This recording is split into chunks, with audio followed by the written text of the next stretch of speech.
Hello guys, how are you? I think आप सभी लोग स्वस्थ होंगे, अच्छे होंगे ड्यूरिंग कोविड-19 पेंडेमिक। और धीरे धीरे हम चीज़ों से उबर रहे हैं।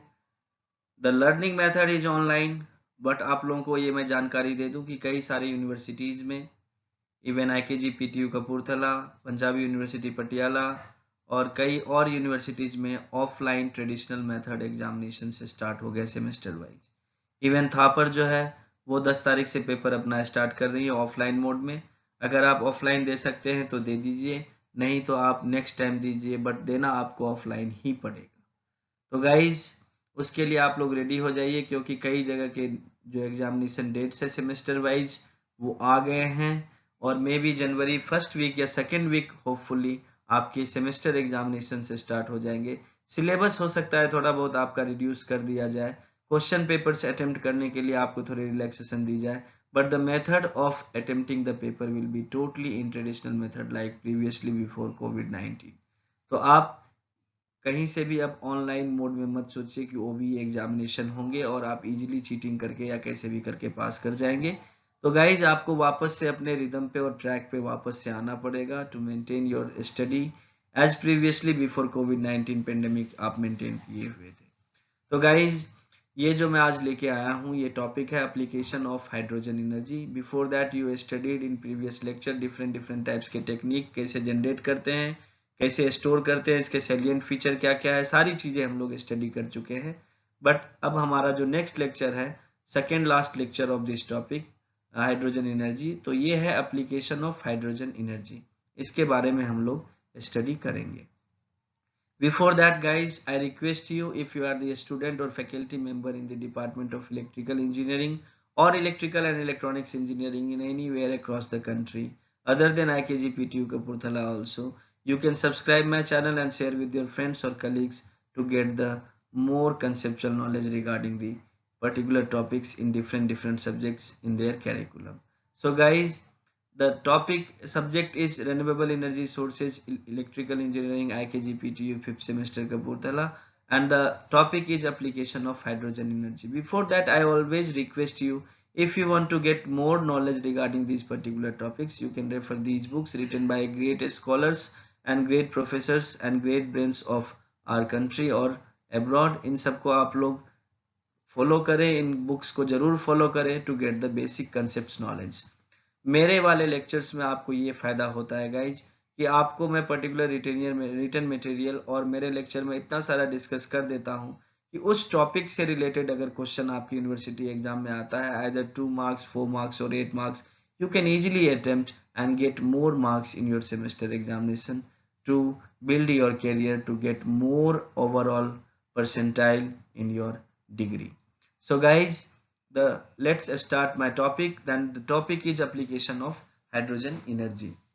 So guys, the application of hydrogen energy, सबसे पहला हम लोग यूज क्या करते हैं, it is used as a residential usages. तो रेजिडेंशियल यूजेज में कहाँ कहाँ पे हाइड्रोजन एनर्जी हम लोग यूज करते हैं उसको हम लोग देखते हैं। तो फर्स्ट क्या है आपका, इलेक्ट्रिसिटी फॉर लाइटिंग एंड और for operating domestic appliances could be generated by fuel cell in which hydrogen is used as a fuel. तो आप लोग फ्यूल सेल के थ्रू इलेक्ट्रिसिटी जनरेट कर सकते हैं फॉर योर डोमेस्टिक एप्लीकेशंस के लिए, जहां पे आपका जो हाइड्रोजन होगा is used as a fuel. Hydrogen can be used in domestic cooking with the help of changing in the design of burner, including the hole size and air supply system. आप hydrogen के through cooking भी कर सकते हैं। Hydrogen can be useful in radiant space heater because of the possibility of flameless combustion on a catalytic surface. These devices would be operative spontaneously when the gas was turned on and no pilot light or other ignition system would be required. Because of the low combustion temperature, nitrogen oxide formation would be negligible and venting would be unnecessary. तो ये सारा जो आपका है वो सारा का सारा रेजिडेंशियल पर्पस के लिए आप लोग देख रहे हैं कि जनरली हम लोग कुकिंग के लिए या इलेक्ट्रिसिटी बनाने के लिए हम लोग यूज करते हैं, जहाँ पे जो फ्यूल है फ्यूल सेल में वो क्या यूज होगा, एज ए हाइड्रोजन। तो ये था हमारा रेजिडेंशियल यूजेज का, इसका के लिए हाइड्रोजन का हम लोग रेजिडेंशियल यूजेज करते थे। नेक्स्ट आपका है गाइज, नेक्स्ट जो आपका है that will be the industrial usages. Industry में कहाँ कहाँ पे हाइड्रोजन एनर्जी की हम लोग एप्लीकेशन में लेते हैं। Many potential uses for hydrogen in industry either as a fuel और a chemical reducing oxygen removal agent if the economic were favourable. तो हम क्या देख रहे हैं, मेनी पोटेंशियल यूजेज है हाइड्रोजन का इंडस्ट्री में, आइदर एज ए फ्यूल और chemical reducing agent if the economic were favourable. Next है hydrogen gas could also be used with advantage instead of coal और coal derived gases to reduce oxide ores iron ores to the metal iron. तो जो हमारे पे जो hydrogen का हम लोग जो यूज करते हैं गैस का, इसके कई सारे एडवांटेजेस हैं in place of coal. Hydrogen burners जो होते हैं उसके थ्रू हम लोग जो फर्नेस है उसमें भी हम लोग यूज कर सकते हैं इन प्लेस ऑफ कोल, और जो हमारा फॉसिल फ्यूल्स है उसके या गैसोलीन है उसकी जगह पे। अब नेक्स्ट आता है आपका that will be the road vehicles. तो रोड व्हीकल्स कहाँ कहाँ पे हैं। The use of hydrogen as a fuel in IC engine has attracted interest as a means of conserving petroleum products and of reducing atmosphere pollution। तो आज की date में आपको पता है कि ऑलरेडी एक बार गल्फ वॉर जो है वो हो चुका है, वो भी फ्यूल के लिए ही हुआ था। जो हमारे गैसेस है या एलपीजी है, जो भी है, जो भी पेट्रोलियम प्रोडक्ट्स है उसके लिए हो चुका है ऑलरेडी। उसके अलावा क्रूड ऑयल के लिए, उसके अलावा जो हमारा क्रूड ऑयल के थ्रू जितने भी हम लोग व्हीकल्स रन कर रहे हैं उसमें आप देख रहे हैं कि कई कई टाइप के हम लोग जो फ्यूल्स है उसको ही मॉडिफाई कर रहे हैं, जैसे BS4 से BS6 पेट्रोल आ गया। वो क्यों आया, क्योंकि जब भी हम क्रूड ऑयल को किसी भी फॉर्म में हम लोग एज ए यूज करते हैं इन ऑटोमोबाइल सेक्टर, तो उसके बाद क्या होता है, बहुत सारे पोल्यूटेंट्स आते हैं जैसे सल्फर डाइऑक्साइड या कार्बन डाइऑक्साइड या कार्बन मोनोऑक्साइड, जो कि हमारे एटमॉस्फेयर को बहुत ज्यादा पोल्यूट करता है, और इसके कारण हमारा जो पूरा का पूरा इकोलॉजिकल सिस्टम है दैट विल बी डैमेज्ड। अब नेक्स्ट है because of fuel as a gas the conventional carburettor of ऐसा engine must be modified for the use with hydrogen. वो तो ऑब्वियस सी बात है, जो कार्बोरेटर होता है ऐसा इंजन का उसको हमें मॉडिफाई करना पड़ेगा, और उसके जगह पे जैसे हमने एलपीजी लाया तो वहां पे ही मॉडिफाई हुआ इंजन, उसके बाद हमने सीएनजी लाया तो वहां पे ही मॉडिफाई हुआ। तो ऑब्वियस सी बात है जब हाइड्रोजन आएगा तो वहां पे भी हमारा इंजन जो है वो modify. The hydrogen gas under pressure is injected through a valve directly into the engine cylinder and the air is admitted through the another intake valve. The engine power output is controlled by varying the pressure of hydrogen gases. तो सो engine का जो power है उसमें हम लोग क्या करते हैं, जैसे हम हाइड्रोजन के गैस के प्रेशर को कंट्रोल करेंगे उस हिसाब से इंजन की जो पावर है वो हमारा कंट्रोल होगा। The hydrogen requires to the stored as a compressed gas, एक कंप्रेस्ड गैस की तरह हमें स्टोर करके उसमें रखना भी पड़ेगा, जो कि हमारा जो कंप्रेस्ड एयर गैस में आपने देखा था, जो मैंने पिछले लेक्चर में डिस्कस किया हुआ है, उसको हम लोग किस तरह से स्टोर करके रखते हैं। कंप्रेस्ड एयर में एक स्टील का हमारे पास एक सिलेंडर होता है जिसमें हम लोग उसको स्टोर करके रखते हैं इन दी कंप्रेस्ड गैस के फॉर्म में। नेक्स्ट देखिए, नेक्स्ट है आपका एयरक्राफ्ट एप्लीकेशंस। तो और कहाँ पे हमारा एप्लीकेशन हो रहा है, जैसे हमारा एयरक्राफ्ट एप्लीकेशन है तो उसमें क्या है, the earliest applications of liquid hydrogen fuel is expected to be in a jet aircraft. The possibility was demonstrated in a subsonic aircraft in 1957. Subsonic aircraft में इसका यूज हुआ था 1957 में, और आपको पता है ये इसलिए होता है क्योंकि इसके जो फ्लेम स्पीड है ना वो काफी ज्यादा है, तो इसलिए हम लोग हाइड्रोजन को एज ए फ्यूल यूज करते हैं इन एयरक्राफ्ट में। The main advantage is much lower overall weight of the fuel and the storage tank than for ordinary jet fuels. तो अगर हम ऑर्डिनरी जेट फ्यूल्स के लिए जो हम स्टोरेज सिस्टम लेंगे या जो हम ओवरऑल वेट की बात करेंगे उतने फ्यूल की, तो hydrogen will be much lower as compare to normal air fuels जो हम लोग ऑर्डिनरी जेट फ्यूल्स यूज करते हैं। उसके बाद क्या है, the volume of liquid hydrogen would be greater than regular jet fuels but this could be accommodate on the large aircraft. तो जो वॉल्यूम होता है लिक्विड हाइड्रोजन का वो ग्रेटर होता है देन रेगुलर जेट, और इसको हम लोग एकोमोडेट कर लेते हैं large aircraft. The cool liquid hydrogen could be use directly of indirectly to cool the engine and the air frame surface of a high speed aircraft. तो जो हमारा हाइड्रोजन है, कूल लिक्विड हाइड्रोजन है, could be used, इसको use करते हैं हम लोग डायरेक्टली ऑफ इनडायरेक्टली डायरेक्टली और indirectly to cool the engine and the air frame surface. Air frame surface को हम लोग कूल करने के लिए भी यूज करते हैं। If the hypersonic aircraft is developed, the liquid hydrogen may be the only practical fuels. जब हम लोग हाइपरसोनिक एयरक्राफ्ट की बात करेंगे तो लिक्विड हाइड्रोजन ही एक ऑप्शन बनता है हमारे पास प्रैक्टिकल फ्यूल के फॉर्म में। Because of the smaller total weight it is possible to achieve shorter take off runs. तो क्या होता है जब हम लोग आप लोग देखते हैं कि जब हम लोग एयरक्राफ्ट को रन करते हैं, जैसे ही वो अपने एरो उस पे चलता है, जो आपके एयरपोर्ट होता है, तो आप देखते होंगे कि काफी लंबा रनिंग होता है उसको टेक ऑफ करने के लिए, उसको चाहिए, उसको एक प्रॉपर स्पीड गेन करने के लिए। लेकिन इसका ऑलरेडी फ्लेम टाइम जो है वो काफी फास्ट है, इसलिए आप देख रहे हैं कि शॉर्टर टेक ऑफ रन्स में ही ये हमारा जो फ्लाइट है वो टेक ऑफ कर जाता है। स्टीपर क्लिम्बिंग पाथ्स एंड और स्मॉलर इंजन थ्रस्ट, जो ये सारे थ्रस्ट जो आप लोग देखते हैं, ये आप लोग एरोनॉटिकल इंजीनियरिंग में पढ़ेंगे। अगर एरोनॉटिकल इंजीनियरिंग का आप पर्टिकुलर टॉपिक देखेंगे कैसे वो टेक ऑफ करके प्रॉपर एयर में जाता है एरोप्लेन, या जब लैंडिंग करता है तो कितना जल्दी वो उसको हमें इग्निशन को बंद करना पड़ता है ताकि जल्दी टेक ऑफ हो सके सॉरी जल्दी से टेक ऑफ हो सके। तो उस चीज के लिए हमारा जो है हाइड्रोजन गैस जो है वो काफी ज्यादा बेनिफिशियल है एज कंपेयर टू अदर जो हमारे जेट फ्यूल्स हैं उसके रेस्पेक्ट में। नेक्स्ट है आपका, इसी में एयरक्राफ्ट में ही हम लोग जाएंगे आगे अभी, तो उसमें है इट में ऑल्सो भी possible to decrease the size and weight of the engine. अब इसके कारण क्या होता है, जो इंजन का जो साइज है और वेट है वो कम हो जाता है, क्योंकि इसके लिए हमें स्मॉल साइज के इंजन चाहिए। Hydrogen favourable diffusion properties and high thermal conductivity lead to better mixing even with shorter combustion chamber. तो ये जो हमारा एक, अगर हमें मिक्सिंग करना होता है एयर के साथ या इसके साथ, तो शॉर्टर कंबशन चैम्बर में भी हम हाइड्रोजन को कर सकते हैं।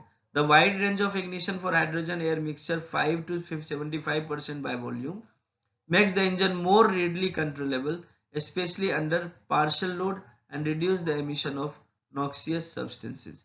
मीन्स जब हमारा लोड कम हो तो उस टाइम पे हम लोग इसके इंजन को इजीली कंट्रोल कर सकते हैं इस हाइड्रोजन फ्यूल के through. The heat required to vaporize and heat up the hydrogen for the engines can be obtained through the certain section of the outer skin of the wings, जो outer skins of the wings होता है aircraft उसके through he. In this way the boundary layer is cooled so as to produce laminar flow, resulting in a lowering of the aerodynamic drag and hence of the fuel consumption.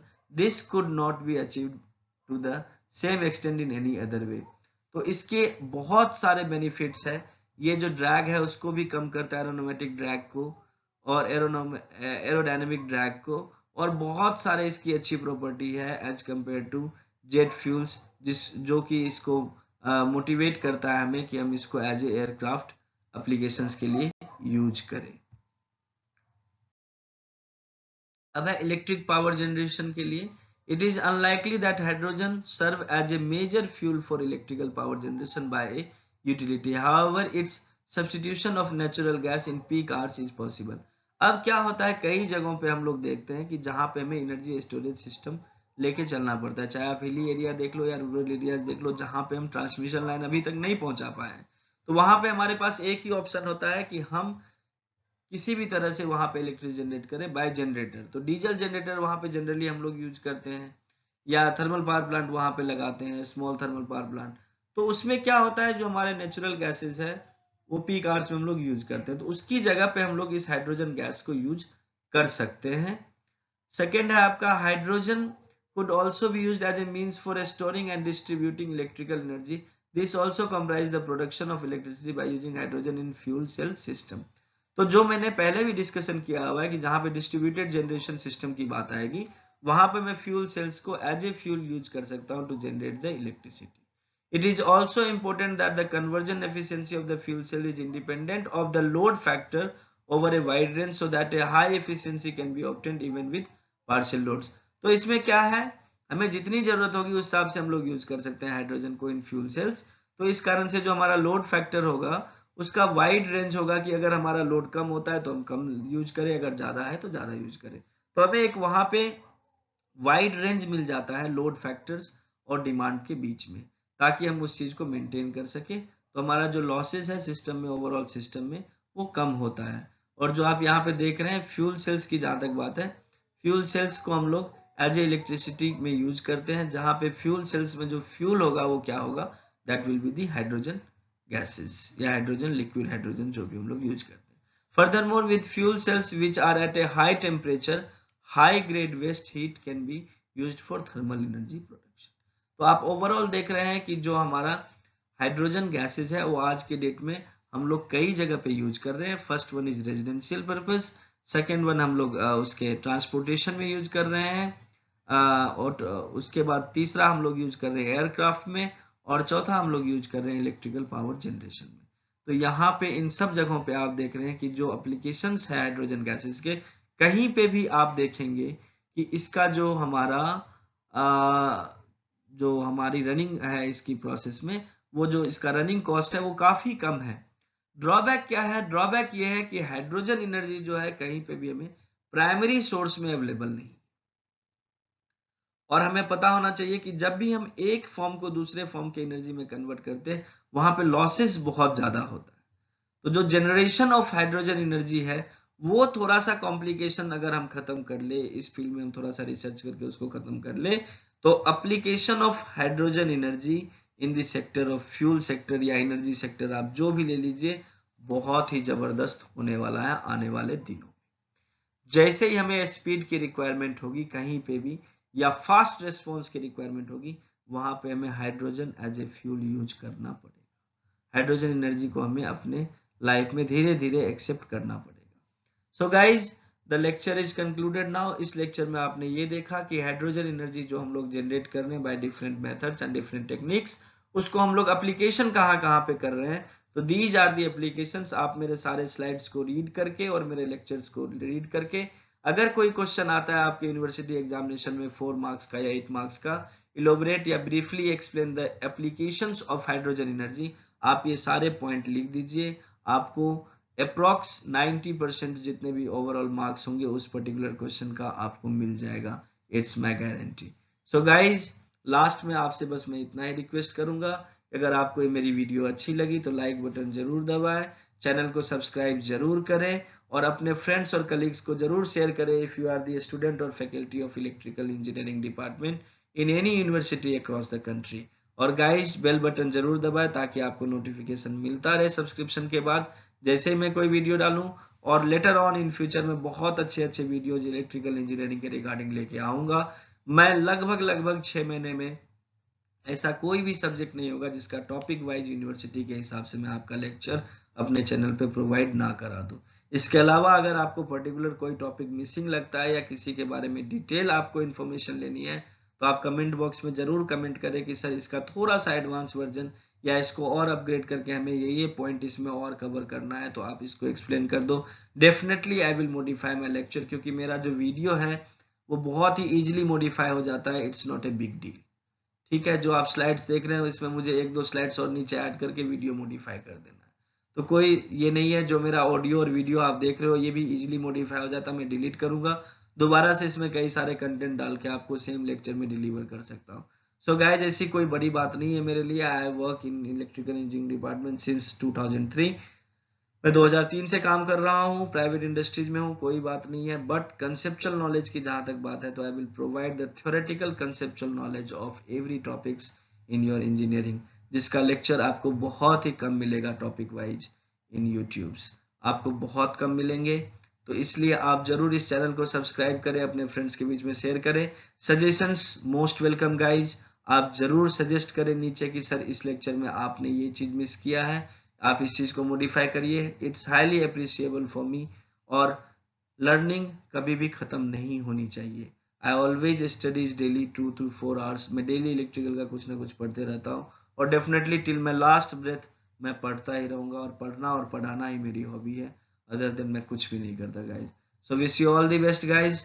Hopefully आपने enjoy किया होगा lectures को, और lectures आप लोग जरूर तैयार कर लीजिए, क्योंकि जो पीटीयू एग्जामिनेशन होने वाले हैं उसके डेट शीट्स आ चुके हैं। 4 जनवरी से आपके पेपर होंगे, रेगुलर पेपर होंगे, और जो इनके रीअपियर रह गए, जिन्होंने रीअपियर अभी तक अटेम्प्ट नहीं किया है, वो भी इसको अप्लाई करके दे सकते हैं।